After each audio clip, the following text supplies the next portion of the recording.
கிட்டத்தட்ட 5000 வருஷங்களுக்கு முன்னாடி எஜிப்ட்ல கட்டப்பட்ட பிரம்மாண்டமான கட்டமைப்பு தான் பிரமிட்ஸ். ஒவ்வொரு பிரமிட்ஸையும் ஸ்பெசிபிக் ஸ்டார்ஸ் கூட அலைன் பண்ணியும் அட்வான்ஸ்டு கன்ஸ்ட்ரக்ஷன் டெக்னிக்ஸை யூஸ் பண்ணியும் கட்டியிருக்காங்க. அப்படி எஜிப்ட்ல கட்டப்பட்ட 118 பிரமிட்ஸ்ல இப்ப வரைக்கும் ஸ்டடியா அமேசிங்கா நினைச்சு நிக்கிற கிசா பிரமிட்ஸ் உலக அதிசயங்கள்ல ஒன்னா பலரோட கவனத்தை ஈர்க்குது.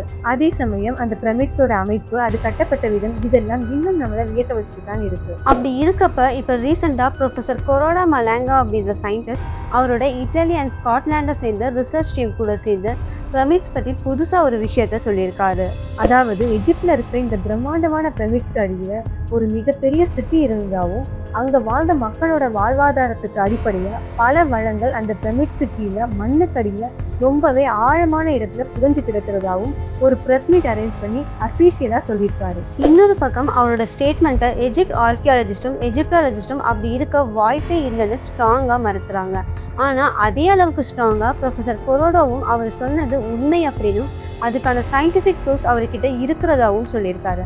அது மட்டும் இல்லாம மண்ணுக்கடியில புதைஞ்ச நகரத்துல ஆஃப்டர் லைஃப், அதாவது இறந்ததுக்கு அப்புறம் மனித ஆத்மாவுக்கு என்ன நடக்குது, அது எங்க போகுது அப்படின்ற பல மர்மங்களும் ரகசியங்களும் அங்க ஒளிஞ்சிருக்கிறதா அந்த பிரஸ் மீட்ல சொல்லியிருக்காரு. 5000 வருஷங்களுக்கு அப்புறமும் இன்னைக்கு வரைக்கும் அவ்வளோ ஏன் இப்ப கூட எஜிப்ட் பத்தின ஆராய்ச்சிகள் தொடர்ந்து நடந்துட்டு தான் இருக்கு. அப்படி இருக்கப்ப ப்ரொஃபசர் கொரோடா சொன்ன ஸ்டேட்மெண்ட் உலகத்தையே திரும்பி பார்க்க வச்சிருக்கு. எஜிப்ட்ல இருக்க ஆர்கியாலஜிஸ்டையும் வேர்ல்டு வைடு இருக்க எஜிப்டாலஜிஸ்டையும் குழம்ப வச்சிருக்கு. பட் இது இன்னைக்கு வெளிவந்த ஒரு நியூஸ். ஆனா கடந்த 300 வருஷங்களா பிரமிட்ஸ் பத்தின பல மிஸ்ட்ரீஸ் அண்ட் தியரிஸ் கண்டுபிடிக்கப்பட்டு அதெல்லாம் உண்மைதானும் ப்ரூவ் பண்ணியிருக்காங்க. இப்படி வேர்ல்டு வைடு இருக்க ரிசர்ச்சர்ஸ்க்கு மத்தியில பல கான்ட்ரவர்சிஸை கிரியேட் பண்ண பிரமிட்ஸோட பல மர்மங்களையும் அதுக்கு பின்னாடி இருக்க உண்மைகளையும் இதையும் தாண்டி இப்ப ப்ரொஃபசர் கொரோடா சொல்லியிருக்க ஸ்டேட்மெண்ட் உண்மையா இல்ல பொய்யா அப்படின்றதையும் தான் இன்னைக்கு நம்ம ஷோர் அண்ட் ரிப்போர்ட்ஸ்ல பேச போறோம்.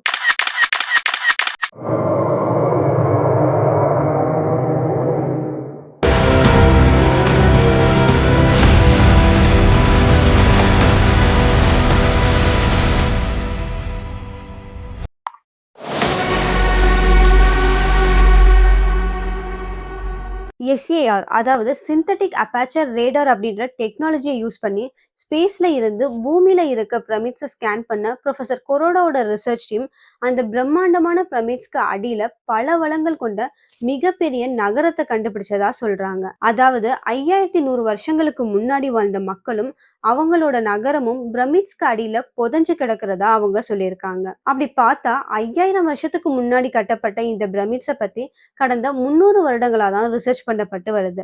எஜிப்டாலஜி அப்படின்னு தனி துறையை ஒதுக்கி அதுக்கான ஆராய்ச்சிகள்ல ஆர்கியாலஜிஸ்ட் இறங்குனதுக்கு அப்புறம் தான் அங்க பல ஆயிரம் வருஷத்துக்கு முன்னாடி ஒரு மிகப்பெரிய சாம்ராஜ்யமே இருந்திருக்குன்னு கண்டுபிடிக்கப்பட்டுச்சு.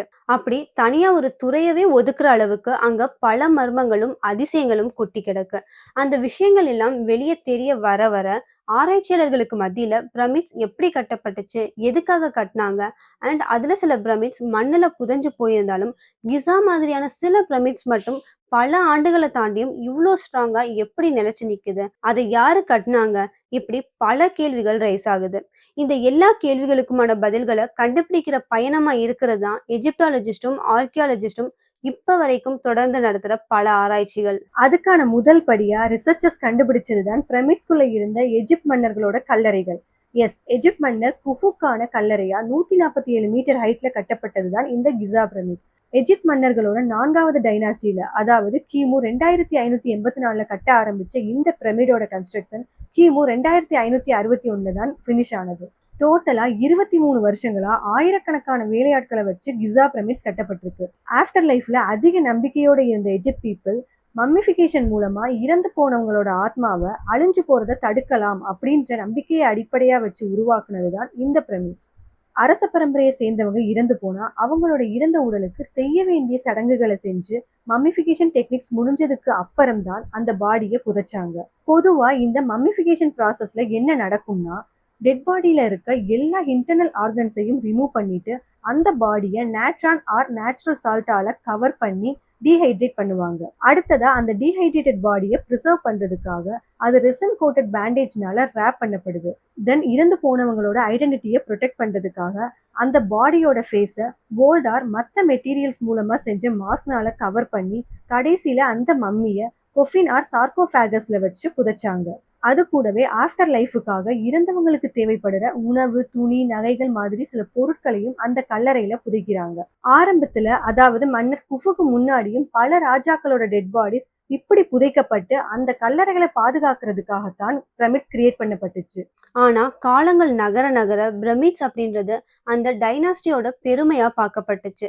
இப்படி அரச வம்சாவளியை சேர்ந்தவங்க ஒவ்வொரு பிரமிட்ஸை கட்டுறதுக்கு அதிகப்படியான பணத்தையும் நாட்களையும் செலவழிச்சிருக்காங்க. அந்த வரிசையில கிசா பிரமிட்ஸை எஜிப்ட்ல வாழ்ந்த 1,00,000க்கும் அதிகமான அடிமைகளை வச்சு கட்டினதா ஃபாதர் ஆஃப் ஹிஸ்டரின்னு சொல்லப்படுற ஹெரோடோட்டஸ் அவரோட நோட்ஸ்ல மென்ஷன் பண்ணியிருக்காரு. அவர் மட்டும் இல்ல, அந்த பிரமிடை சேர்ந்த டிராவலர்ஸான நெப்போலியனோட சோல்ஜர்ஸும் லட்சக்கணக்கான ஸ்லேவ்ஸ் கிசா பிரமிட்ஸை கற்றதை நேர்ல பார்த்ததாவும் சொல்லியிருக்காங்க. ஆனா கொஞ்சம் இப்படி யோசிச்சு பாருங்க, கன்ஸ்ட்ரக்ஷன்ஸ் பத்தி எதுவுமே தெரியாத அடிமைகளால அக்யூரேட் ஸ்கேல்ல அதுவும் புது புது மெத்தட்ஸை யூஸ் பண்ணி எப்படி பிரமிட்ஸை கட்டி இருக்க முடியும்? இந்த கேள்விக்கு பதில் கண்டுபிடிக்கிற ரிசர்ச்ல இன்வால்வ் ஆன ஹிஸ்டாரியன்ஸும் ஆர்கியாலஜிஸ்டும் அதுக்கான ஆன்சரையும் டிஸ்கவர் பண்ணாங்க. அதாவது ஹோலோகிராபிக்ஸ் மாதிரியான சில நோட்ஸை படிச்ச ரிசர்ச்சர்ஸ் பிரமிட்ஸ் கட்டப்பட்ட இடத்துக்கு பக்கத்துல சில குகைகள் இருக்கிறத கண்டுபிடிக்கிறாங்க.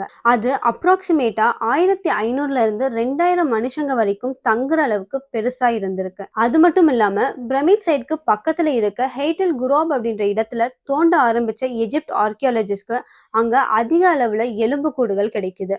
அது வெறும் மனுஷங்களோடது மட்டும் இல்ல, அதுல நிறைய ஆடு மாடுகள் மாதிரியான கால்நடைகளோட எலும்புக்கூடுகளும் இருந்திருக்கு. இதை கண்டுபிடிச்ச ஆர்கியாலஜிஸ்ட் இந்த கால்நடைகள் எல்லாமே பிரமிட்ஸை கட்டினவங்களுக்கு சமைச்சு கொடுத்த உணவா தான் இருக்கணும் அப்படின்னு சொல்லியிருக்காங்க. அண்ட் இதுக்கு சில ஏன்ஷியன்ட் எஜிப்டியன் எழுதின நோட்ஸையும் ப்ரூஃபா காட்டியிருக்காங்க. அந்த நோட்ஸ்ல பிரமிட்ஸ் கட்டுறதுக்காக ஒவ்வொரு நாட்டுல இருந்தும் குரூப்பா பல இன்ஜினியர்ஸ், எக்ஸ்பர்ட்ஸும் லேபர்ஸும் கூட்டிட்டு வரப்பட்டதாகவும் அவங்களுக்காக ஒவ்வொரு மாசமும் 25 ஆடுகளும் 23 மாடுகளும் உணவா வழங்கப்பட்டதுக்கான குறிப்புகளும் இருந்திருக்கு. இதை தொடர்ந்து ஹைட்டல் குராப்ல மேற்கொண்டு பல இடங்கள்ல தோண்டின ஆர்கியாலஜிஸ்ட்க்கு அடுத்தடுத்து 12ல இருந்து 16 மம்மிஸ் வரைக்கும் கிடைக்குது. அந்த மம்மிஸ்க்கு பக்கத்திலேயே சில ஜார்ஸும் கண்டுபிடிக்கப்பட்டிருக்கு. அதுல மனுஷங்க சாப்பிடக்கூடிய உணவுப் பொருட்களும் அண்ட் மம்மிஸ்க்கு ஆஃப்டர் லைஃபுக்கு தேவையான சில பொருட்களும் இருந்திருக்கு. சோ ஹெராடட்டஸ் சொன்ன மாதிரி ஸ்லேவ்ஸ் தான் பிரமிட்ஸை கட்டினாங்கன்னா அவங்களோட பாடியை மம்மிஃபிகேஷன் பண்ணிருக்க மாட்டாங்க. அதே சமயம் அவங்களுக்குன்னு இடவசதியோ இறைச்சி உணவோன்னு லக்ஸூரியஸான விஷயங்களை கொடுத்துருக்க மாட்டாங்கன்னு ரிசர்ச்சர்ஸ் சொல்லியிருக்காங்க. அது மட்டும் இல்லாம stone cutting, ramp method, wet sand method, levers and pulleys மெத்தட்னு அட்வான்ஸ்ட் கன்ஸ்ட்ரக்ஷன் டெக்னிக்ஸ் தெரிஞ்ச இன்ஜினியர்ஸ் அண்ட் லேபர்ஸால மட்டும்தான் இந்த பிரமிட்ஸை கட்டியிருக்க முடியும்னு ரிசர்ச்சர்ஸ் உறுதியா சொல்றாங்க. அண்ட் ஹைட்டல் குராப்ல கிளைம் பண்ண எவிடன்ஸை வச்சு அதை ப்ரூஃபும் பண்ணிருக்காங்க. அதுக்கப்புறம் பிரமிட்ஸோட இன்டர்னல் ஸ்ட்ரக்சர்ஸை ரிசர்ச் பண்ண ஆர்கியாலஜிஸ்ட் டீம் 2015ல தி கிசா பிரமிட்ஸ்குள்ள கட்டப்பட்டிருந்த ஹிடன் சேம்பர்ஸ், அதாவது ரகசிய அறைகளை ரிவீல் பண்ணிருக்காங்க. இந்த சேம்பர்ஸை டிஸ்கவர் பண்ணது மூலமா பிரமிட்ஸோட இன்டர்னல் ஸ்ட்ரக்சர் அண்ட் அதை கட்டுறதுக்கு அவங்க யூஸ் பண்ண கன்ஸ்ட்ரக்ஷன் டெக்னிக்ஸ் பத்தி தெரிஞ்சுக்க ஆர்கியாலஜிஸ்ட்க்கு ரொம்பவே ஹெல்ப்ஃபுல்லா இருந்திருக்கு. அதுக்கு அடுத்ததா மேற்கொண்டு பிரமிட்ஸோட இன்டர்னல் ஸ்ட்ரக்சர்ஸை எக்ஸ்ப்ளோர் பண்ண ரிசர்ச் டீம் உலகத்தையே ஆச்சரியப்படுத்துற அளவுக்கு ஒரு விஷயத்த சொல்லியிருக்காங்க. அதாவது ஒவ்வொரு பிரமிட்ஸும் ஒரியன் கன்ஸ்டலேஷன், தட் மீன்ஸ் இரவு வானத்துல அதிக அளவுல ரெகக்னைஸ் பண்ணக்கூடிய ஒரு விண்மீன் கூட்டத்தோட பேரு தான் ஒரியன். இந்த ஒரியன் கன்ஸ்டலேஷன்ல இருக்க ஸ்பெசிபிக் ஸ்டார்ஸ் கூட எஜிப்ட்ல இருக்க ஒவ்வொரு பிரமிட்ஸும் அலைன் பண்ணப்பட்டு இருக்கிறதா சொல்லியிருக்காங்க. அண்ட் பிரமிட்ஸ்க்கும் ஸ்டார்ஸுக்கும் இடையில இருக்க அலைன்மெண்ட் அரசர்களோட ஆஃப்டர் லைஃபுக்கான பயணத்தை ரெப்ரசென்ட் பண்றதா, அதாவது இறந்ததுக்கு அப்புறம் ஒவ்வொரு அரசரும் ஸ்டார்ஸா மாறுறாங்க அப்படின்னு சில ஏன்ஷியன்ட் எஜிப்ட் நோட்ஸ்ல இருக்கிறதா ஹிஸ்டாரியன்ஸ் சொல்லியிருக்காங்க. ஸோ ஆர்கியாலஜிஸ்ட் அண்ட் ஹிஸ்டாரியன்ஸோட இந்த டிஸ்கவரி ஏன்ஷியன்ட் எஜிப்டியன்ஸோட ஆஸ்ட்ரோனாமிக்கல் நாலேஜை உலகத்துக்கு எடுத்து காட்டியிருக்கு. எஜிப்தியன் பிரமிட்ஸை அலைன் பண்ணது ஸ்டார்ஸ் கூட மட்டும் இல்ல, இறந்து போனவங்களோட ஆத்மா சூரிய சாம்ராஜ்யத்தோட இணையம்னு நம்பின எஜிப்தியன்ஸ் ஒவ்வொரு பிரமிட்ஸையும் மேற்கு திசையில, அதாவது சூரியன் மறைகிற திசையை மையமா வச்சு கிரியேட் பண்ணப்பட்டதாகவும் சொல்லப்படுது. அதுக்காக எஜிப்ட்ல கட்டப்பட்ட ஒவ்வொரு பிரமிட்ஸும் கிழக்கு, மேற்கு, வடக்கு, தெற்கு அப்படின்னு 4 கார்டினல் டைரக்ஷன்ஸை அலைன் பண்ற விதத்துல கட்டியிருக்கிறதா ரிசர்ச்சர்ஸ் கண்டுபிடிச்சிருக்காங்க.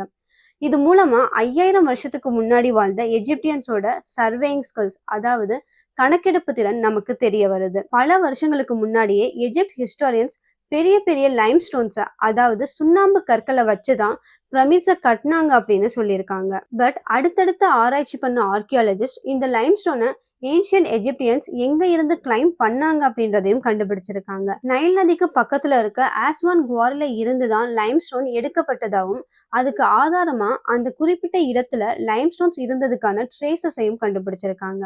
அண்ட் பிரமிட்ஸோட கன்ஸ்ட்ரக்ஷன்ஸ்க்கு தேவையான தண்ணியையும் நைல் நதியில இருந்து எடுத்ததா சில ஹிஸ்டாரியன்ஸ் சொன்னாலும், எஜிப்ட் பிரமிட்ஸை எக்ஸாமைன் பண்ண சில ஆர்கியாலஜிஸ்ட் பிரமிட்ஸ் இருக்க ஏரியால, குறிப்பா ஆஸ்வான் குவாரிக்கு பக்கத்துல ஆஃப்ரமட் அப்படின்னு ஒரு நதி இருந்ததாகவும் அது சில இயற்கை பேரிடர்களால இப்ப மண்ணுக்கடியில புதைஞ்சிட்டதாகவும் சொல்றாங்க. இப்படி புதைஞ்சு போன அந்த ஆஃப்ரமட் நதியோட தண்ணியை யூஸ் பண்ணி தான் பிரமிட்ஸ் கட்டப்பட்டிருக்குன்னு சொன்ன ஆர்கியாலஜிஸ்ட் அதுக்கான ட்ரேசஸும் கிடைச்சிருக்குன்னு சொல்லியிருக்காங்க. சரி, மண்ணுக்குள்ள புதைஞ்சு போன ஆஃப்ரமட் நதியை கூட விடுங்க, நைல் நதியை பத்தியும் ஹிஸ்டாரியன்ஸ் ஒரு ஆச்சரியமான தகவலை சொல்லியிருக்காங்க.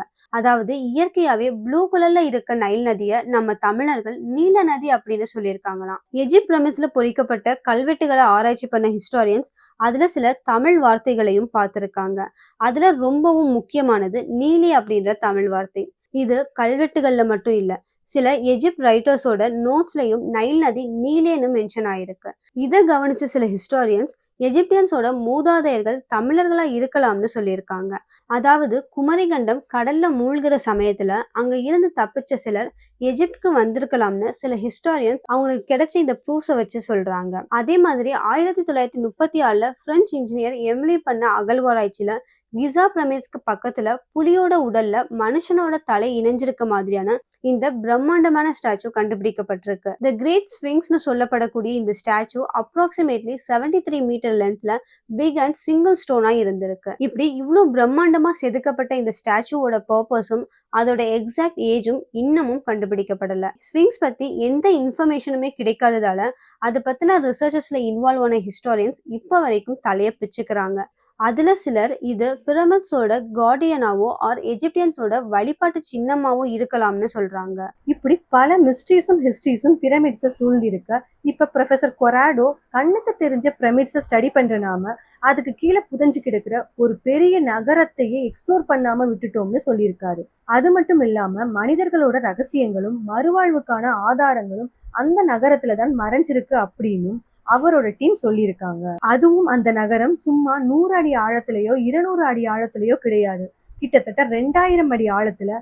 இன்னும் புரியுற மாதிரி சொல்லணும்னா, இப்ப இருக்கிற மாடர்ன் டெக்னாலஜிஸை யூஸ் பண்ணி கட்டின புர்ஜ் கலிஃபாவோட ஹைட்ல கிட்டத்தட்ட 3/4 ஹைட்டுக்கு ஈக்குவலான ஆழத்துல அந்த நகரம் புதைஞ்சிருக்கிறதா சொல்றாங்க. அது மட்டும் இல்லாம அந்த நகரத்துல ஒரு பெரிய காம்ப்ளெக்ஸ் இருக்கிறதாவும், அந்த காம்ப்ளெக்ஸ் மண்ணுக்கு மேல நம்ம பாக்குற முக்கியமான 4-5 மேஜர் பிரமிட்ஸை கனெக்ட் பண்ற விதத்துல இருக்கு அப்படின்னு சொல்றாங்க. அண்ட் நம்ம ஹாலிவுட் மூவிஸ்ல பாக்குற மாதிரி பெரிய பெரிய காரிடார்ஸும் அந்த காரிடார்ஸை லிங்க் பண்ற விதத்துல உயரமான ஸ்பைரல் ஸ்டேர் கேசஸ், அதாவது படிக்கட்டுகளும் இருக்குன்னு சொல்றாங்க. இந்த காரிடார்ஸ்க்கு இடையில பெரிய அளவுல பழமையான வாட்டர் சிஸ்டம் இருக்குன்னு ப்ரொஃபசர் கொரோடாவோட ரிசர்ச் டீம் சொல்லியிருக்காங்க. இது எல்லாத்தையும் தாண்டி hall of records and hall of அமென்டியும் இருக்கலாம்னு சொல்றாங்க. இதுல என்ன ஸ்பெஷல்னு கேட்டீங்கன்னா, ஹால் ஆஃப் ரெக்கார்ட்ஸ் அப்படின்றது கம்ப்ளீட்லி மித்தாலஜி பேஸ்டு ஒன், அதாவது நம்பிக்கை. அந்த நம்பிக்கையை பொறுத்த வரைக்கும் ஏன்ஷியன்ட் எஜிப்ட் பீப்புள் இப்ப இருக்க மாடர்ன் பீப்புளை விட மனுஷத்தன்மை பத்தின எக்ஸ்ட்ராடினரி நாலேஜோட இருந்திருக்காங்க. அப்படிப்பட்ட புரிதல் கொண்ட இந்த மக்கள் மனித இனத்தோட சீக்ரெட்ஸை பத்தி பல தகவல்களை இந்த ஹால் ஆஃப் ரெக்கார்ட்ஸ்ல எழுதி வச்சிருக்காங்க அப்படின்னு ப்ரொஃபசர் கொரோடாவோட ரிசர்ச் டீம் சொல்றாங்க. அடுத்ததா இப்ப நாம எப்படி 5000 வருஷங்களுக்கு முன்னாடி அழிஞ்சு போன ஒரு நாகரிகத்தை பத்தி பேசுறோமோ, அதே மாதிரி அந்த பீரியட்ல வாழ்ந்த மக்கள் அப்ப இருந்த நாகரிகத்தை பத்தியும் அவங்களோட மூதாதைய நாகரிகத்தை பத்தியும், அதுக்கு இன்னும் ஒரு படி மேல போய் the true history of earth, அதாவது இந்த பிரபஞ்சம் உருவான உண்மையான வரலாறையும் இந்த மொத்த பூமியை ஆண்ட மிகப்பெரிய சாம்ராஜ்யத்தை பத்தின சீக்ரெட்ஸையும் அந்த நகரத்தை சேர்ந்த மக்கள் பக்காவா எழுதி அத இந்த ஹால் ஆஃப் ரெக்கார்ட்ஸ்ல வச்சிருக்கிறதா ப்ரொஃபசர் கொராடோவோட ரிசர்ச் டீம் சொல்றாங்க. அதே மாதிரி 2000 அடி ஆழத்துல இருக்க ஹால் ஆஃப் அமென்டில ஆஃப்டர் லைஃப், அதாவது எஜிப்தியனோட நம்பிக்கைப்படி மனுஷங்க இறந்ததுக்கு அப்புறம் அவங்களோட ஆத்மா இந்த ஹால் ஆஃப் அமென்டிக்கு தான் போகும் அப்படின்னு ரிசர்ச் டீம் ஒரு ஃபேண்டசி பேஸ்ட் ஸ்டேட்மெண்ட்டை சொல்லியிருக்கு. இப்படி இதெல்லாம் டிஸ்கவர் பண்ண ப்ரொஃபசர் கொரோடாவோட ரிசர்ச் டீம் அவங்க கண்டுபிடிச்சதை எல்லாம் பிரஸ் மீட்ல சொன்னதுக்கு அப்புறம் ஒரு ஜெனரல் பேப்பரையும் பப்ளிஷ் பண்றாங்க. பட் அந்த பேப்பர்ஸ் பியூர் ரிவ்யூடு கிடையாது. அதாவது ப்ரொஃபசர் கொராடோவோட ரிசர்ச் டீம் சொன்ன ஒவ்வொரு ஸ்டேட்மெண்ட்ஸுமே நிரூபிக்கப்படாத வெறும் தியரிஸ் மட்டும்தான். இதனால பல வருஷங்களா எஜிப்ட் பத்தி ஸ்டடி பண்ணிட்டு இருக்க எஜிப்டாலஜிஸ்ட் ப்ரொஃபசர் கொராடோவோட ரிசர்ச் டீம் பப்ளிஷ் பண்ண பேப்பர்ஸையும் அவங்களோட ஸ்டேட்மெண்ட்ஸையும் கம்ப்ளீட்டா ரிஜெக்ட் பண்ணியிருக்காங்க. அதே சமயம் ப்ரொஃபசர் கொரோடோவும் இட்டலி அண்ட் ஸ்காட்லாண்டை சேர்ந்த லீடிங் ரிசர்ச்சர்ஸும் ரொம்பவே கான்ஃபிடென்ட்டா பிரமிட்ஸ்க்கு அடியில ஒரு காம்ப்ளெக்ஸான மிகப்பெரிய நகரம் புதைஞ்சு கிடக்குன்னு அடிச்சு சொல்றாங்க. இதே மாதிரி இதுக்கு முன்னாடி ஒவ்வொரு ரிசர்ச்சர்ஸும் சொன்ன ஸ்டேட்மெண்ட்க்கு பின்னாடியும் பல உண்மைகள் இருந்திருக்கு. இது அடுத்தடுத்து நடந்த ஆராய்ச்சிகள் மூலமா தான் ரிவீலும் ஆயிருக்கு. சோ ப்ரொஃபசர் கொராடோ சொன்ன இந்த தகவலும் உண்மையா இல்லையா அப்படின்றது இனிமேல் நடக்க போற ஆராய்ச்சிகள் தான். அதாவது ஆராய்ச்சிகள் நடந்தா ஃபியூச்சர்ல தெரிய வரும். 5000 வருஷங்களுக்கு முன்னாடி உருவாக்கப்பட்ட எஜிப்ட் பிரமிட்ஸ்குள்ள மறைஞ்சு புதைஞ்சு கிடக்கிற மர்மங்களும் ரகசியங்களும் இன்னும் 1000 வருஷங்கள் ஆனாலும் ஒவ்வொன்னா வெளியே வந்துகிட்டே இருக்கும் அப்படின்றதுதான் நிதர்சனமான உண்மை. ஸோ ப்ரொஃபசர் கொரோடோ சொன்னதை பத்தி நீங்க என்ன நினைக்கிறீங்க? அவர் சொன்ன மாதிரியே பிரமிட்ஸ்க்கு கீழே பெரிய நகரமும் வளங்களும் நிஜமாவே புதைஞ்சிருக்குமோ? இதுக்கான டிஸ்கஷனை நம்ம கமெண்ட்ல கண்டினியூ பண்ணலாம்.